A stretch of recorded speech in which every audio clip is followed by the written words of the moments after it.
ఈరోజు రామచంద్రరావు గారు మాట్లాడుతూ దీనికి బండి సంజయ్కి ఎలాంటి సంబంధం లేదు, బండి తప్పు చేసిన వారు ఎవరైతే ఉన్నారో వాళ్ళు జైలుకు పోయిర్రు, వాళ్ళు అవసరమైతే బెయిల్ కోసం ప్రయత్నం చేస్తారు, ఏదైనా చేస్తారు, కానీ ఈ విషయంలో బండి సంజయ్ పాత్ర లేదు, బీజేపీ పార్టీ అసలు ఆయనకు బీజేపీ పార్టీకి సంబంధం లేదు అన్నట్టుగా మళ్ళీ ఈ రోజు కూడా మాట్లాడు.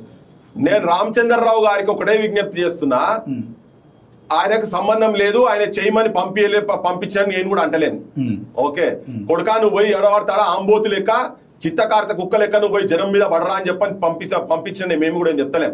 కానీ ఎప్పుడైతే బాధిత కుటుంబాలు నీ కొడుకు ఇట్లా చేసి దుర్మార్గం చేసి బయట ఇంకా ఫోటోలు చూపించుకుంటా దోస్తుల దగ్గర చెప్తున్నాడు, దయచేసి ఆ పిల్లగాన్ని ఆపండి, నా పిల్ల జాగాలో నా పిల్ల ఉంటది ఆపండి అని చెప్పేటందుకు ప్రయత్న భాగంగా సంగప్ప అనే ఒక దుర్మార్గంతో పోయి కలిస్తే ఆయన ఉల్టా బెదిరించి పంపించింది చూసినావా, నేను ఎవరినో, నేను కేంద్ర మంత్రి, నేను ఏదంటా చేయగలుగుతా అని ఇంత అహంకారంతో. అది ఎవరిని? నీ సొంత కులం, నీ కులం, నువ్వు బీసీ అని చెప్పుకుంటున్నావు కదా, నీ బీసీ అసలు ఇంట్లో బీసీ ఎస్సీ ఎస్టీ అవన్నీ పక్కకు పడేసేయండి, ఏ మతం గీతం అని కాదు, ఒక ఆడపిల్ల మైనర్ పిల్ల తీసుకుపోయి నీ దగ్గరకు వచ్చి ప్రాధేయపడితే నువ్వు వాళ్ళని భయభ్రాంతులను చేసి అవమానపరిచి నువ్వు బయటికి పంపించని చూసినావా, అవు అక్కడ అందుకు నువ్వు దోషినివి, బండిసై అందుకు దోషి. దాని తర్వాత నువ్వు మళ్ళా అమ్మాయి మీద దొంగ కేసు పెట్టిస్తేందుకు నీ అధికారాన్ని వాడుకొని, నువ్వు కేంద్ర మంత్రి ఉన్నావు వాడుకొని నిర్మల్ పోలీస్ స్టేషన్ లో ఒక పిల్ల మైనర్ పిల్ల మీద ఒక కంప్లైంట్ చెప్పించి ఆ పోలీస్ ఆఫీసర్ ను సర్కిల్ ఇన్స్పెక్టర్ ను వీళ్ళ ఇంటికి పంపించి సాక్ష్యాధారాలు వీళ్ళ దగ్గర ఉన్నాయన్ని కూడా గుంజుకునే ప్రయత్నం అయితే చేసిండో, దొంగ కేసు అక్కడ కూడా చేపించి అది తప్పు. తర్వాత బాధిత మైనర్ బాలిక తల్లి పోలీస్ స్టేషన్ లోకి వచ్చి సాయంత్రం 6 గంటలకు కూర్చుంటే ఉల్టా వాళ్ళ మీద రాత్రి 10-11 గంటలకు వాళ్ళ పిటిషన్ తీసుకొని టైం ముంగటేసి కేసు పెట్టించి అది మరి ముఖ్యమంత్రి తోటి మళ్ళీ అది చెప్పిచ్చి మేము ముందే వాళ్ళు కంప్లైంట్ ఇచ్చిరని చేసి ఇగో ఇదంతా చేసిండు కాబట్టే అగో ఆయనకు దీనిలో బాధ్యుడని చెప్తున్నాం మేము. ఇది ఒకటే కాదు, ఆయన మొన్న ఆ పిల్లగాని చేసేటప్పుడు మేము మొదలు అనుకో సరెండర్ చేయాలి, ఆ పిల్లగాని అరెస్ట్ చేయాలంటే మా అడ్వకేట్లు చెప్పిండ్రు ఏ బెయిల్ వస్తుంది అంటే ఆగినామని చెప్పి ఆయన నోటికెళ్ళి చెప్పిండు కదా.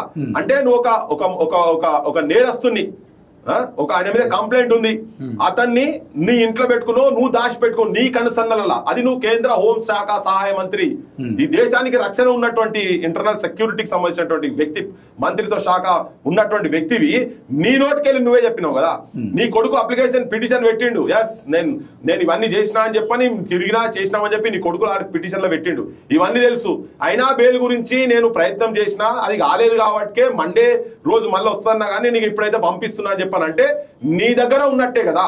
అంటే ఒక ముద్దాయిని, ఒక అక్యూజ్డ్ ను నువ్వు షెల్టర్ ఇచ్చినావు, షెల్టర్ ఇచ్చినందుకు బరాబర్ నీకు నీ పార్టీకి నీ మంత్రిత్వ శాఖకు అది వర్తిస్తుంది. రామచంద్రరావు గారు నీకు కూడా కానూన్ తెలుసు, ప్రజలు గమనిస్తున్నారు. అది మీరు ఎంత కాపాడే ప్రయత్నం చేస్తే అంత ఫ్రిక్షన్ లో ఫ్యాక్ట్స్ బయటకు వస్తాయి, జనం లోపలిది బయటకు వస్తుంది. ఇంకోటి ఒక కేంద్ర మంత్రి రూపంలో ఒక సభలో మాట్లాడుకుంటా కరీంనగర్ లో మొత్తం రామ లక్ష్మణ జానకి నినాదాలు ఇచ్చుకుంటా, జై శ్రీరామ్ అనుకుంటే నినాదాలు ఇచ్చుకుంటా ఆ రామరాజ్యానికి, రాముని ఆలోచన విధానానికి, ఆదర్శమూర్తికి వంచన చేసే విధంగా అధర్మాన్ని నా కొడుకు చేసిండు తప్పని చెప్పుకుంటూనే ఎవడెవడైతే ఈ తప్పును తప్పు అన్నడో అనే రీతిలా ఎవడెవడైతే వ్యతిరేకంగా చేసిండో, మాకు వ్యతిరేకంగా కూడా చేస్తున్నావు, వాళ్ళ అంతు చూస్తాను బెదిరిస్తుండో చూసినావా. ఒక కేంద్ర మంత్రి స్థాయిలో ఉన్నటువంటి వ్యక్తి ఒక రోడ్ సైడ్ రోమియో, ఒక గుండా లెక్క మాట్లాడే భాష, అటువంటి వాడు మంత్రిగా కంటిన్యూ అవుతాడా రామచంద్రరావు గారు?